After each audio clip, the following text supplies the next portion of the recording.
I grew up in Southwest Ontario. I grew up on a dairy farm near the London region. I went to university in the U.S. For agriculture specifically, and ever since graduating, I've been working in the agriculture industry for the past 28 years. Over that time, there's been lots of exciting changes with technology use, specifically on the farm, in the industry, and it's very dynamic. We expect that there's going to be a lot more in the coming years as well. A little bit more about us, really quickly. As I said, we're a cooperative owned by farmers. Our mission, in its core, it's to ensure sustainable prosperity for farm producers. They're our shareholders, and that's the core of our existence, and that's the core of our purpose as an organization. We do have three main divisions. One is a hardware and retail division that's under the BMR banner, primarily in Eastern Canada.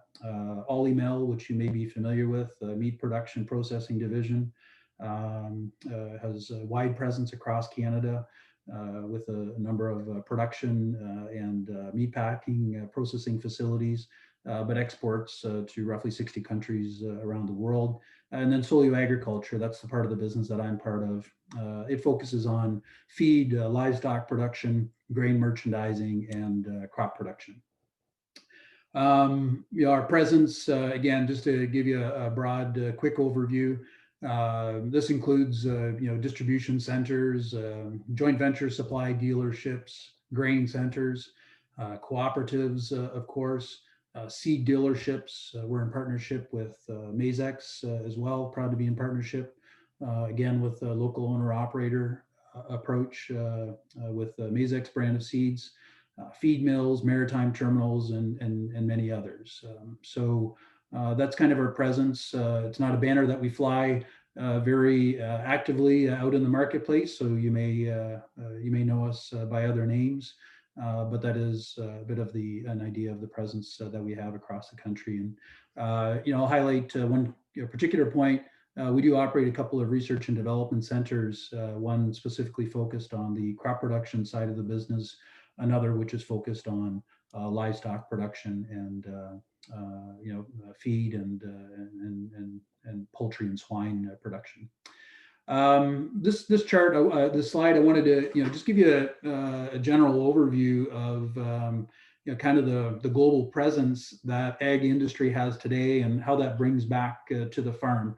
This is a snapshot of our business activity. But we're, by far not the biggest player in the ag industry in Canada. So, this map would be pretty much colored all over. If we look at Canadian agriculture's impact around the world, it's quite impressive. It's quite significant. So, there's, you can think of the amount of product that's imported and exported, imports to ensure that we have cost competitive positions on supply products, whether those are feed ingredients, whether those are fertilizer products, crop protection products, even seed technology. There's just a constant movement inside and outside of the country.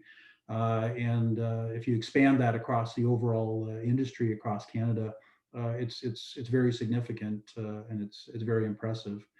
Digital technology is continuing to play a bigger and bigger role in ensuring that we have, future access to cost competitive supplies here in Canada. And then also on the output side, to make sure that we can maximize the amount that farmers can get paid for their production. I'll talk about it a little bit later in my presentation, but the reality is that a consumer that's sitting around the world has an interest, and they want to have an interest in visibility on where their food comes from. It's not just the local consumer any longer. We need to be aware of that in order to maximize the opportunities that Canadian producers have for the products that they grow and produce.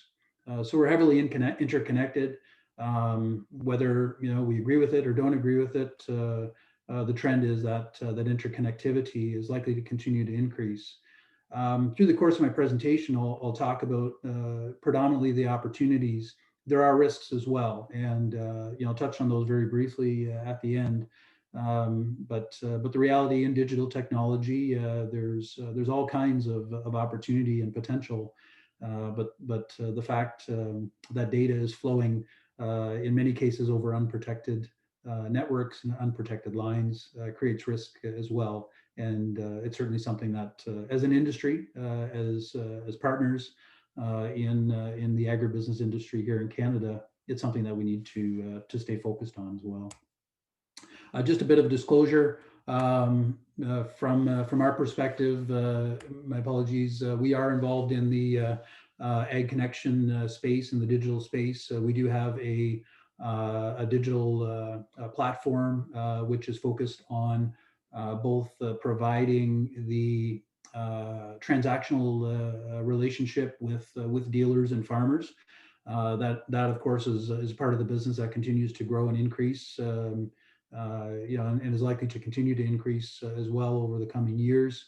And secondarily, a farm management, enterprise management platform, which is a second key component for our presence in the digital agriculture space. There's many players, and and I won't speak specifically about any one platform. Would really just talk about in generalities of what this technology provides and is likely to continue to provide for the future. So jumping into it then, I mentioned that I've been in the industry for 28 plus years, and what I can tell you is that digital technology was present 30 plus years ago as well. If you think about it, some of you may have actually used the technology at the time.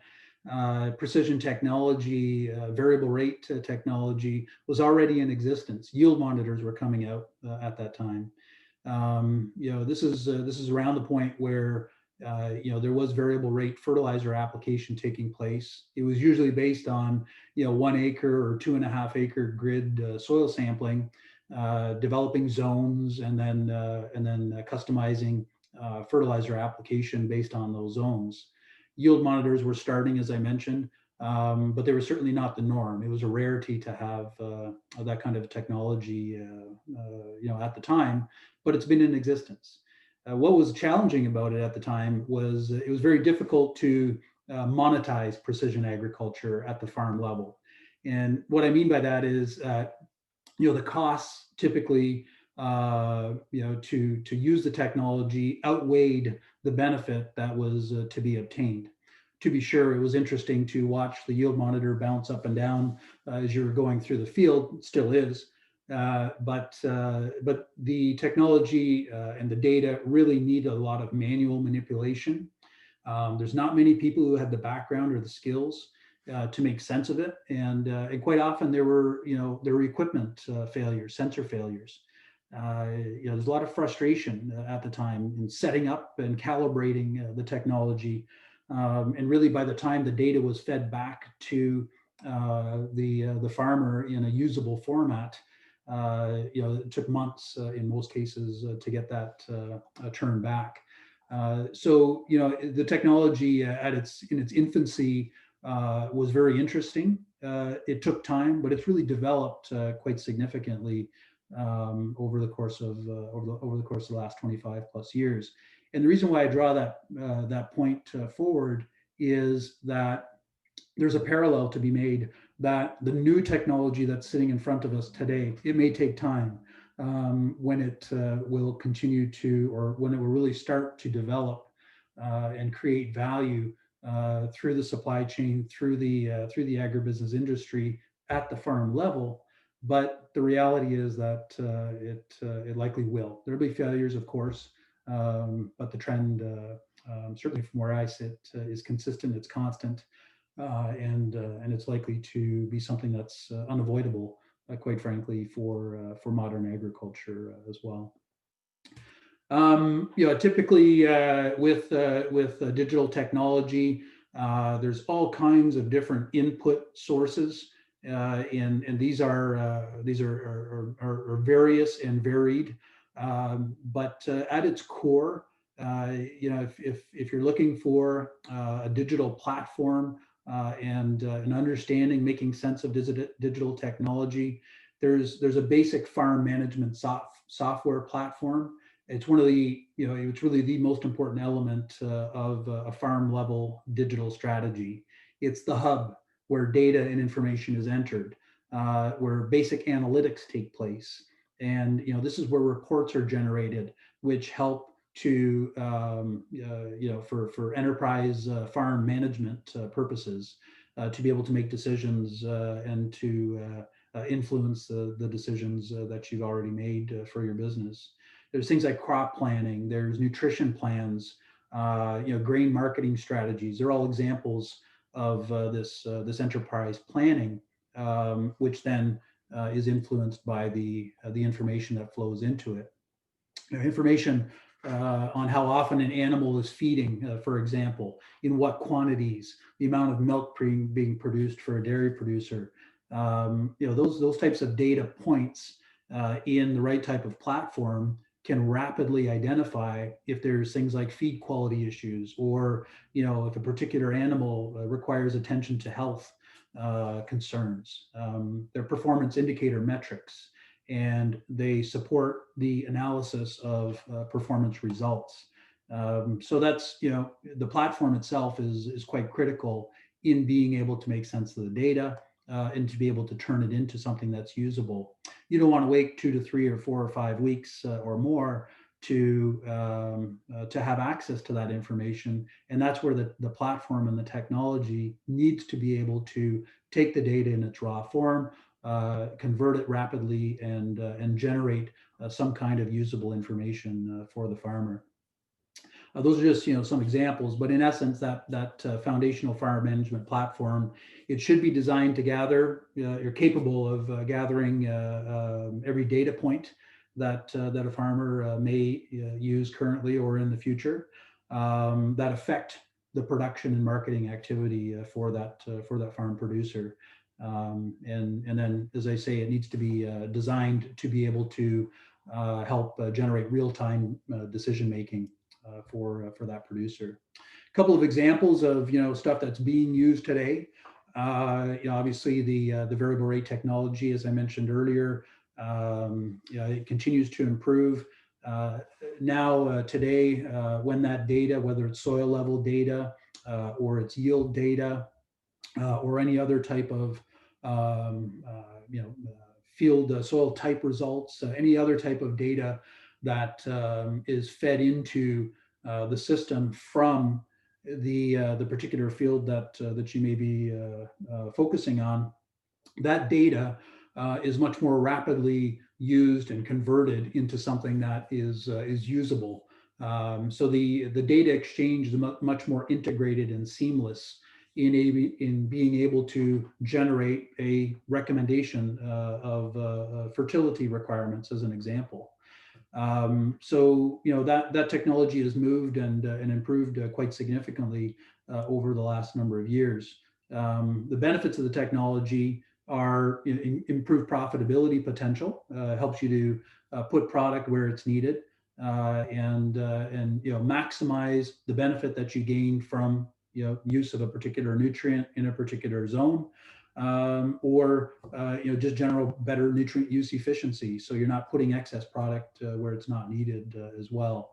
I mentioned here, and I highlight something that I think will have continued and ongoing prevalence at the farm level across Canada, is the component of this as well. It addresses several of the key criteria that are embedded in 4R nutrient stewardship principles, and that's a program that's currently actively being implemented across Canada, the US, and many other countries internationally. Focuses on making sure that you get the right product put on at the right time, in the right place, at the right quantity. I invite you to research that further, and I've provided a link for that purpose. But the opportunity is really here to both find ways to improve profitability and simultaneously address stewardship requirements. Precision ag yield maps. These aren't just pretty pictures anymore. They're not necessarily just information that's used for bragging rights in the neighborhood. It's really turning into and has turned into a useful management tool. I give you the example. You may not be in the cab yourself to watch the yield monitor jump up and down.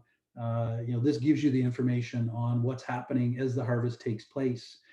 So the farm manager, the farm enterprise manager, has that critical piece of information to evaluate where management practices can be changed, help to pinpoint and troubleshoot particular problem areas which may exist. Being able to rapidly do yield performance trial results, as an example, evaluate tillage practice impact, or use of alternative or new products. So it's very exciting and interesting technology as well. Automation, again, some of this is very much in place already, but it's also a very rapidly and developing technology. Things like soil moisture sensors, for those of you who are involved in irrigation. It's an automated way of varying the amount of water to irrigate a crop with. Automation has been there for many, many years on feed supply, helping to ensure there's customized mixes for a specific animal. Drone technology to evaluate crop health and identify pest pressures, and improved automation using weather data or climate conditions to stabilize or optimize the environmental conditions for livestock producers. Again, this is just some basic examples of where data is very much prevalent in our industry today. Some new stuff that's kind of it's in place, but it's not really well utilized so much today. Smart insect traps. So this has been on the market here the last few years. The example that I've got on the screen here is Western bean cutworm. So there's these traps. There's basically sensors included in them that are able to identify what is an actual Western bean cutworm and what is not, and able to make that determination.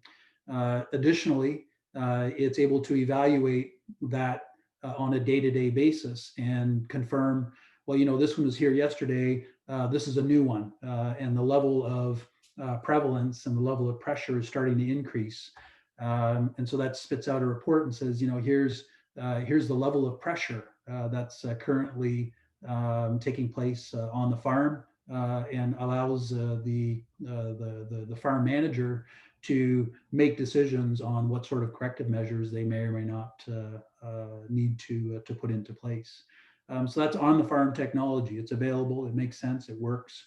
And although it is kind of in its infancy to some degree.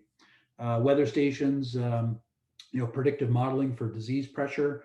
You'll get that if you follow Twitter as well, and you'll kind of see, from people who are putting information on a platform, you'll get a sense of what's going on.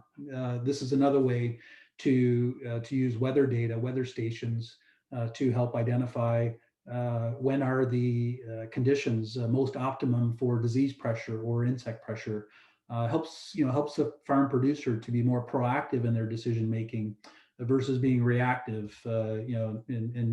Typically when at least a portion of the negative impact has already been felt, when you're able to visually identify that the problem exists. And then finally, what's in place currently today, traceability, market access. And this is, it's also part of the what's up and coming section here as well. But, it really deals with, look, here's the plan that I have in producing my crop. Here's what the recommendation is, in terms of following that specific plan. You basically alter that as you get ready to execute on the plan. You do it, and then the follow through feeds into, okay, here's my confirmation of what I did, the traceability, what activities took place, on the farm in being producing a crop or being a livestock producer, whatever the case may be, helps to confirm what the plan was and how it was followed. This has an element of consumer awareness, which again speaks back to potentially the risk component. But one thing I would say is that one of the biggest not complaints so much, but challenges that are identified by agriculture producers in the ag industry is that the consumer just doesn't get it. They're not educated. Well, this is a way of educating, to be sure, but it does come with risk as well, as they will likely have an impact on decision making that's made at a farm level. Some of the key trends I wanted to highlight, and and this is stuff that exists to some degree, but is also in early stages of developing, and likely will have more and more impact for the future. I mean, any farmer most farmers, I should say, who are livestock producers, are using bins of the type that you see on the screen here, would typically have sensors or at least a measure of calibrating and calculating the amount of feed that's used in order to make decisions on when to bring in new inventory. But connect that into a digital platform, and the level of confirmation of when new product is likely to be needed, the pace of utilization, it actually helps to automate that process. And so, we've got connected silos that are connected bins that are currently in utilization, in operation today. As the inventory level drops to a certain amount, there's an automated process that notifies the farm producer as well as the supplier, hey, it's time to reorder new product or bring in new product or automatically deliver it. Maybe a note comes forward to the farm producer, it's time for your new shipment, and please confirm yes, no, whatever. So it gives you that example of having the data feeding through to supply chain decisions. What I would highlight though is that, and it actually shows up a little bit more when we talk about fertilizer supply. I'll give you an example here from Eastern Canada in particular, where a significant portion of the supply of fertilizer products that are used in that region come in by vessel from offshore. They're offshore imports. So there's not really any local manufacturing or local production like you would see in Western Canada with potash production or nitrogen production as an example. So the majority of it, all of it, for all intents and purposes, is imported, and quite often the least cost logistics is to bring the product in by bulk vessels. But the problem is, particularly in the fertilizer industry, the timing of supply or timing of demand, I should say, is difficult to identify. So having a level of connectivity at the dealer level or even at the farm level can help to flag, okay, here's where product is being used. We've got vessels on the water ready to resupply for spring requirements. Let's say Eastern Quebec is 2 weeks ahead of Southwest Ontario or vice versa. It will allow us to make decisions on, okay, rather than unloading that vessel there where it's not needed, let's position it here where it is going to be needed. Now, that level of supply chain efficiency is an opportunity to drive cost out of the business. The other alternative is just build storage to warehouse all this stuff. It comes with cost, significant cost, and ultimately finds its way into the cost of the product that the farmer pays. Well, that doesn't make sense. There's a more efficient way to do it that can help to drive cost out of the system, keeping the Canadian producer more cost competitive in the global atmosphere. So that's an example of supply chain opportunities in a connected environment which will help to increase and reduce cost for the future. Others, I give the example here, and this is an interesting one for me because there's a trend, there's a tendency to new products, new technology. It's very important in terms of being able to address sustainability and regulatory trends that are affecting farm production. And in this particular case, that new technology, it doesn't work the same as a traditional chemistry technology, as an example, or a traditional technology may work. It works in certain conditions and not necessarily others. Well, in a lab environment, of course, you can create a high degree of lab type conditions, but they're not real life field conditions. On a research farm, in replicated plots and replicated trials, you can do the same thing, but the number of variables that will impact that specific research farm are going to be limited by that farm itself. Broaden that out in the future, where there's this virtual R&D. I use the word R&D a little bit liberally and loosely here, but it's really an opportunity to take a product, see how it performs across thousands of farms, potentially across a wide geography, understand all the variables that are impacting that specific site, that specific farm, and pull that back up to be able to more precisely identify when that product will generate a benefit for the farm producer. We're not there yet, but this is an opportunity that's in front of us. It's on the horizon, where we can start making better agronomic decisions, better decisions on what products to use when, and how they will generate value for the farm producer. Predictive technology, you're aware of this, particularly with the autonomous or self-driving cars. And I give you the example that, and why I put it here is that, here's an individual standing on the street corner, and you've got this, think of it as a teenage driver, first time on the road, doesn't have the experience of what that individual is going to do. They don't have the same type of level of experience as a 45 or 50-year-old individual who's been driving for 30 plus years and has all kinds of inputs over that time period that affect their decision making. Well, what's interesting about this is that experience that this machine learns doesn't stay with just that specific machine. There's an opportunity to find that and feed that back up to a broader network, so that if a similar type situation exists, Southwest Arizona or wherever, then that machine has the ability to understand the various environment, the variables, and to learn from it to be applied in that specific case.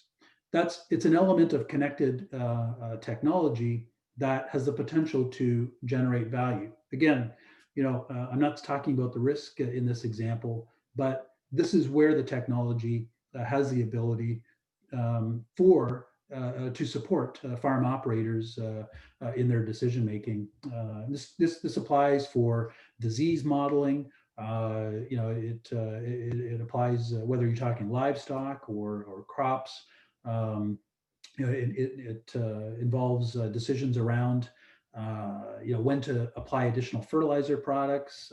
There's just all kinds of examples that come into play with these types of variables in this type of environment. This is a decision that is recommended, and then the operator is able to make their own decision based on their own experience and what they're trying to accomplish. And if you broaden that out, there's a connectivity between for the farm or on the farm itself, but there's also a concept of crowdsourcing, which is likely to have a bigger fit in agriculture for the future. And this is really the concept of digital communities. And this is where, there's a number of collaborators, anybody who's part of it, who's part of that community, feeds information up, the various data points, the various information, the analysis is made, it's brought back down to everybody who's a member of that community, in order to generate the group value that comes out of it. An example of this would be, for those of you who are familiar with the Waze driving app, as an example, or Google Maps or other types of map technology, there's information that's flowing up. And by you giving that information to the community, you get the information back out of the community. Oh, hey, here's an accident. Here's a traffic jam. And it's a similar type of concept in agriculture, where information that's an experience that's being learned on a specific farm inside of a crowdsourcing type community environment can be brought back down, brought up, and then brought back down to benefit that individual farm for the future. This is the kind of the value that the technology is able to bring forward. Again, I'm not talking about the risks associated with it. They do exist. I acknowledge that. And it's a key important point that farmers need to be conscious of. Robotics. This has been around for a while. Robotic milking machines is an example. There's quite a number of different types of examples that exist. More and more on the crop production side, robotics technology is expanding. You can think of the element of weed resistance as an example. There are some weeds today which cannot be controlled other than mechanically, and so this is an example where robotics has the ability to go into a field, identify, and potentially control that weed species mechanically, or chemically as well. Instead of broad acre application of a single product to try and, or a blanket of products to try and control a blanket of weed species, the opportunity for the future is, okay, here's a specific plant, here's the targeted product that will control it, and it's a spray to control it specifically. Early stages. I continue to make the point that this is in early stages of development. It's not going to be perfected tomorrow. I don't expect it in 2021. It's going to take some time, but it's certainly where the industry is focused, and the opportunity will arrive. The second thing it does is it helps to address the demands that are in place at the consumer and at the consumer level, which ultimately feeds up into the regulatory environment. And this is a reality, folks. We've got a reality where consumers continue to have more and more interest in what goes into their food, where it comes from, what's how it's been treated, right from the farm level to their plate. And whether we like it or not, whether we agree with it or not, the consumer continues to want more and more control over what goes on their plate. And it impacts their decision making. Now, this is a bit of an aside. The consumer voice is very loud, but they typically do vote with their wallets at the end of the day. When they show up in the grocery store, if there's a cheaper product from that's grown in another country that doesn't have the same standards that we have for pesticide usage, as an example, compared to a similar product that has no pesticide used on it at all, they'll tell you that they want to purchase that organic material. They'll tell you that they want to support local, but if the cost difference is significant, they'll buy the other supply source. It's a challenge for the business. It's a challenge for farmers. It's a challenge for the industry, because what it really says is that the consumer is telling their government representatives, this is what we want. Government representatives, that feeds into legislation. There's all kinds of debate, and that takes time, and is complicated, of course, as well. But it's a reality that impact is being felt on our farms today. Quebec's an example. Recently came out with um, an objective to reduce active ingredients of pesticide use in the province by 40%. Over the next 10 plus years, and it's a significant impact that will be felt right down to the farm level. Pre-harvest Roundup on cereals. The consumer, the processor, hearing the voice of the consumer, is saying, we don't want to use that. We don't want to have cereals that go into our or grains that go into our cereals that have had pre-harvest Roundup on them any longer. Well, that obviously influences the decision making right back to the farm level.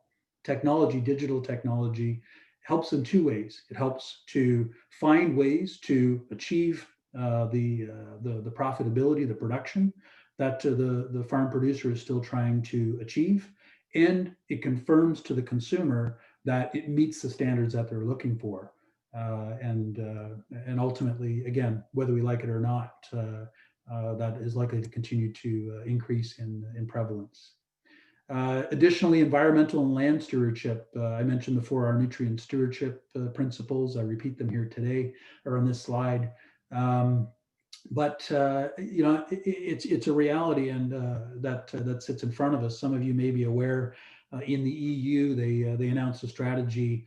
It's called the Farm to Fork strategy. If you haven't heard of it, I encourage you to become aware of it. 25% of the agricultural land in the EU is to become designated organic production by 2030. 50% reduction in use of pesticides by 2030. 25% reduction in use of fertilizers. Opportunities to sequester carbon at the farm level. You might say, well, okay, glad I don't live in the EU, right? Glad I'm not a farmer over there. But the reality is, part of that strategy also includes that they insist that their trading partners meet the same standards as the EU. Now, will they be successful in realizing all these objectives? Time will tell. But the point is that we can't ignore it in the implication that it has for us at the farm level in our local environments. Where to go from here? Where to start? The digital technology journey. The reality is you don't have to be an expert on day one. You shouldn't be an expert on day one. It really goes back to that foundational platform. Basic planning, basic record keeping is the starting point.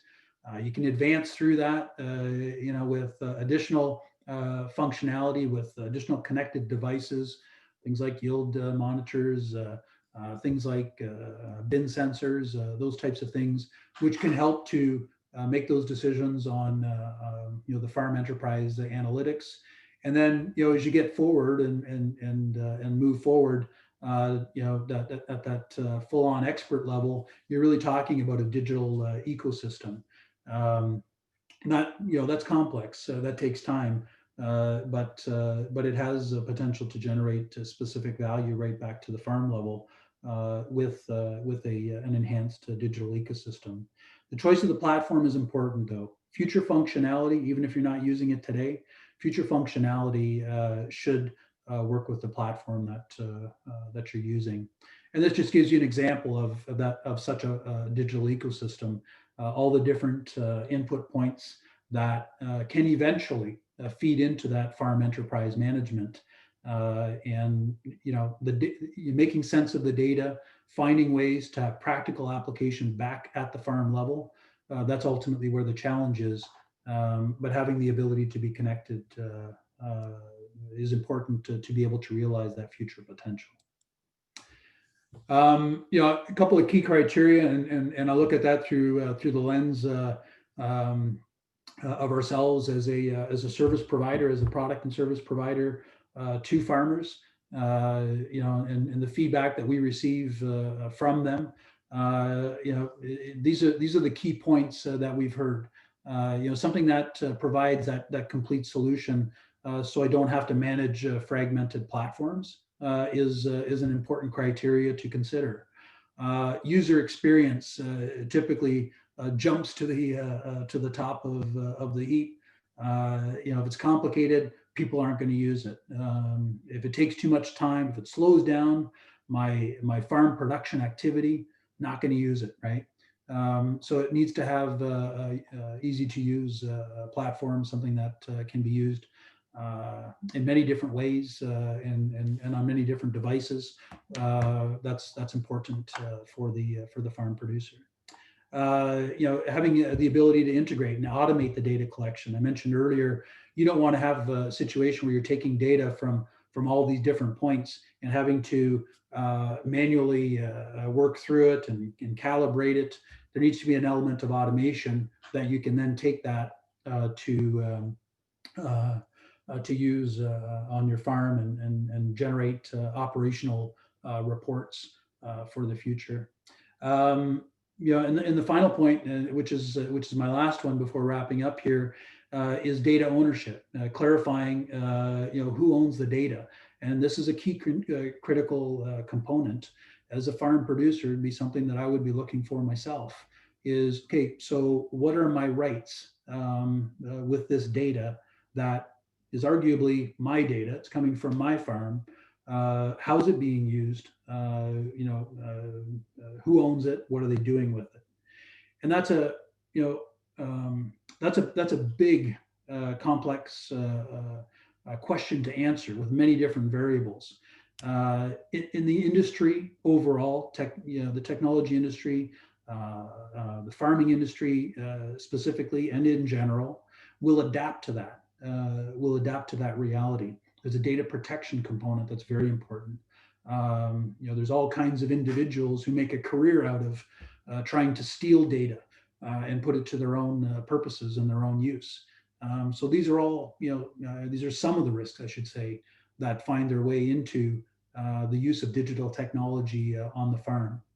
One of the things I encourage you to look at and to become exposed to is what you see on the screen here, ag data transparent. For ourselves, this is what we have found as a way of the industry being able to, for lack of a better term, certify itself as being transparent in the space of digital technology. And some of the guiding principles are, that the data belongs to the grower. It is the grower's data. It needs to be clear. The grower, needs to be able to clearly understand what data is captured and how it's being used. Is it being used just for my farm alone, or is it being fed up somewhere else and being used for some other purposes? Needs to be clear. It needs to generate a value, obviously, for the grower. It is the grower's data. It needs to generate a value for them. There needs to be protection of the data, and there needs to be an element of convenience. Invite you to look at and research the Ag Data Transparent. This is just a list of some of the companies who are part of that, who have subscribed to it. There's a list of, as you dig into each one, there's a list of 10 questions that they've each had to respond to.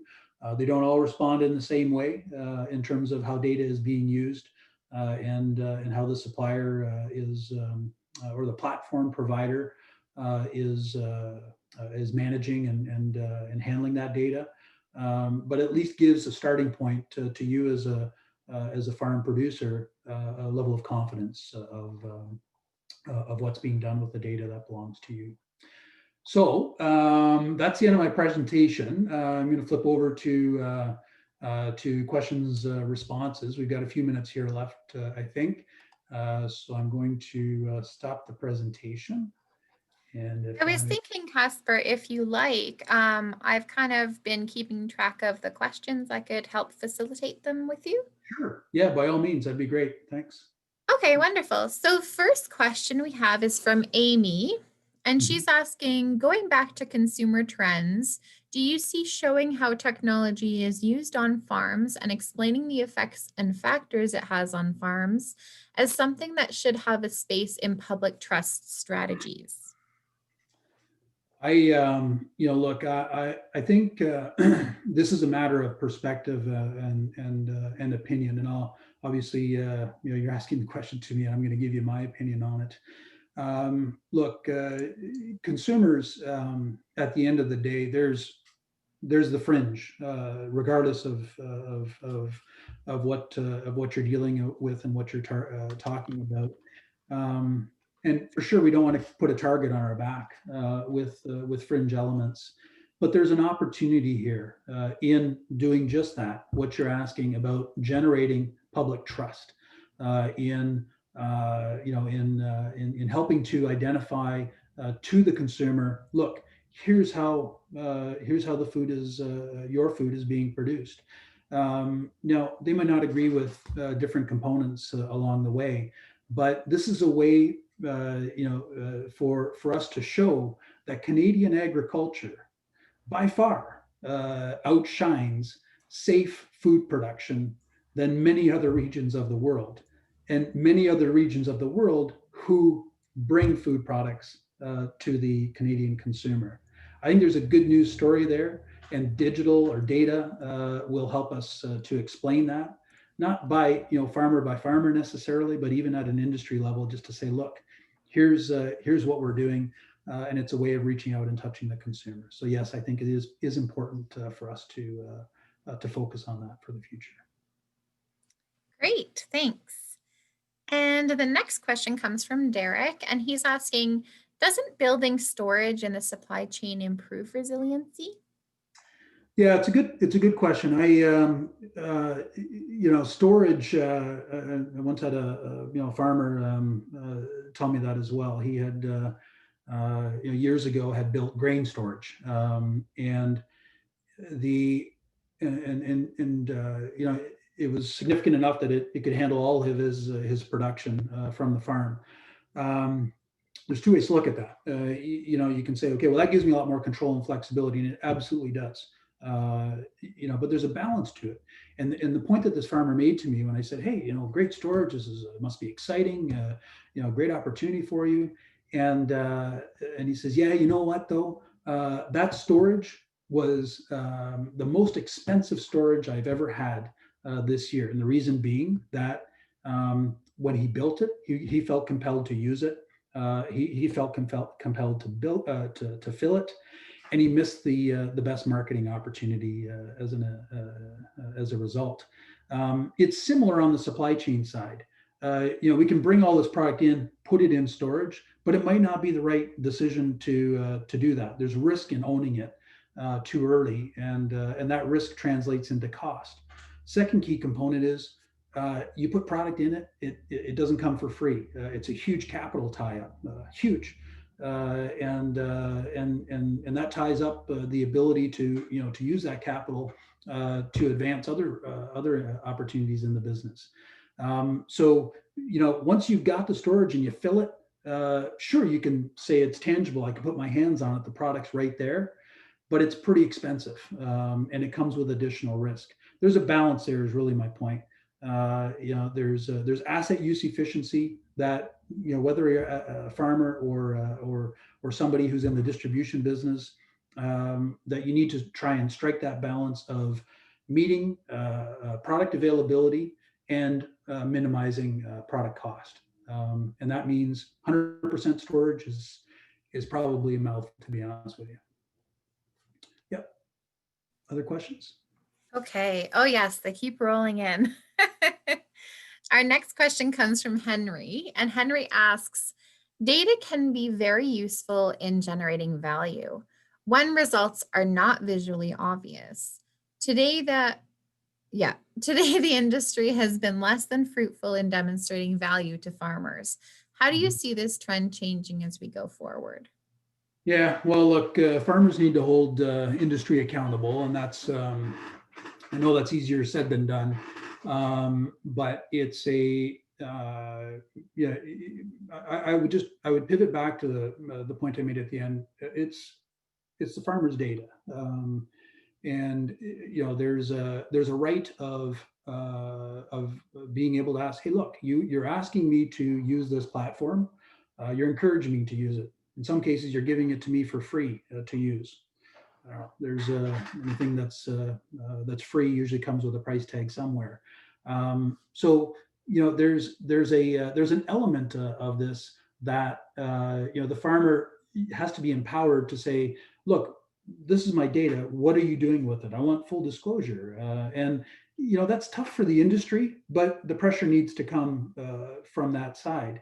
And it's tough for the industry because it's data is it can easily expand and spill in many in many different sectors. It can find its way readily somewhere else, and somebody can say, okay, yeah, oh, I can use this to generate this kind of value. But how does that come back to the farmer specifically, where they're able to retain the ownership in it? The other thing I would say about it, Henry, is that it is in early stages, and that's where we're kind of at that bleeding edge or the front edge of how this technology will generate value for the farmer. To be fair, not all of this technology will demonstrate tangible value. It may take some time as we stick our toe in the water, as we continue to move forward with it, that value becomes more and more evident as we go forward. So it's a joint learning experience, but ultimately the farmer needs to hold industry accountable to be able to demonstrate it. Great. And our next question comes from Roberta. And Roberta asks, Wi-Fi and internet access will be key in rural areas in order for this level of connectivity to occur. Do you have a sense of what the investment will really be in order to get these levels of connection? I don't. Some of you may have seen in headlines in the last few days. I think it's Starlink, if I'm not mistaken. Elon Musk and his company have been launching satellites to be able to have internet connectivity in rural areas. Again, there's a big debate on that because all of these low-level atmospheric satellites can actually be seen in the night sky and will cause visual pollution. But again, I set that aside for the moment. That technology at the outset is very high cost, but man, oh man, is it high speed, and it's in pilot stage today. So regardless of where you are, you can have that internet connectivity through a satellite connection. It's one of those situations that some areas of the country today, there's no question that you can't put a farm or an insect trap on the side of the field because there is no connectivity to be able to use that to feed up for the farm manager to generate real-time information. It's on the agenda of governments, Canadian government and provincial, to try and improve that connectivity in rural areas and in outlying areas. But it's an investment and it's likely to take time. So I believe it's gonna come, but there may be some additional hiccups before we get to a point that it's sustainable for the farm producer. Okay, great, wonderful. Our next question is, do you have advice for how to mitigate those risks associated with crowdsourced data? Well, I guess specific advice, it's hard for me to give that level of technical advice on how to do that. There's it goes back to who are you working with? What's the company or what's the provider that you're working with? You should be able to. That provider should be able to have a clear discussion with you on how the data is being used and what the risks are associated with it. However, the individuals who are trying to grab that data are pretty smart. They're way smarter than I am in ever being able to protect it. And you've seen that in this environment of COVID, where we're all working remotely. There's a risk associated with that. If we're sitting in a building, having this conversation face to face. Somebody sitting in another part of the world can't tap into that conversation without the use of connected technology. But in this environment, they can. And who knows, maybe they're there today. My point is that there is an element of risk, and it's more the foundational building block is what data is being put in, and how does that represent risk to your farm. Maybe it has none, right? Maybe it's in the hands of somebody who's using it for malicious intent. They may not get any value out of knowing how many cutworm larvae are showing up in on your farm. I think it's more the data protection element is the bigger risk is obviously in holding your farm ransom on the financial side. But I guess I can't give you a clear answer on how to protect that, other than educate and inform yourself. Work with your provider, whoever's providing that platform and that technology.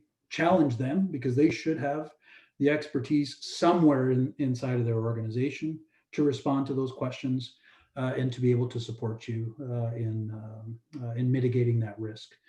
But at the end of the day, there is risk, and I think we would all be, I don't want to use the word naive, but there is a level of naivety if we believe that we would be able to avoid that risk 100%. Okay, great. And our last question for this morning is from Jeanette. So Jeanette is asking, are you aware if there's any government policy or changes to government policy coming up on data sharing? And maybe I would add to that, would you recommend any changes to government policy on data sharing? So I believe I can't provide you the clarity on that. I believe that there absolutely is visibility at the government level on how data is used and whether or not there's specific legislation that controls that. Some of you on the call may have better visibility on that than I do.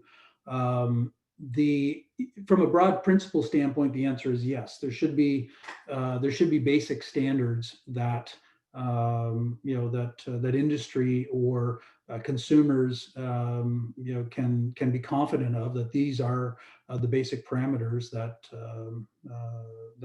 provide protection to the consumer or the individual where the data originates.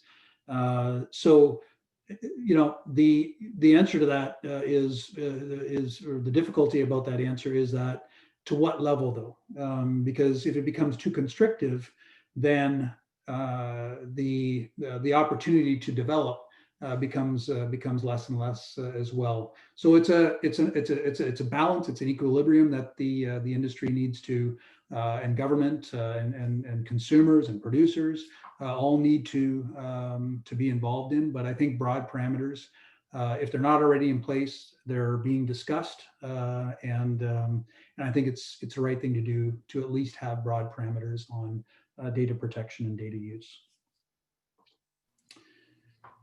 Excellent. Well, I want to thank you so much. Here, I'll turn my video on so I'm not this weird talking voice. But I do want to thank you so much, Casper, for your presentation. Very thorough, very comprehensive, which is what we love to see, because we know that managing the farm is a very comprehensive task on the production side and the business side. And I think you've brought some really interesting points to consider in terms of, how does this data management on the production side affect the business decisions that we're making and how do consumer trends and the things we're trying to do on traceability, et cetera, affect the way that we're thinking about how to carry our farms forward. So huge thanks to Casper and to Sollio Agriculture for that. And thanks as well to all of our attendees asking great questions this morning. So with that, we'll thank you everybody for the opportunity. I appreciate it. Thank you very much. thanks, Casper.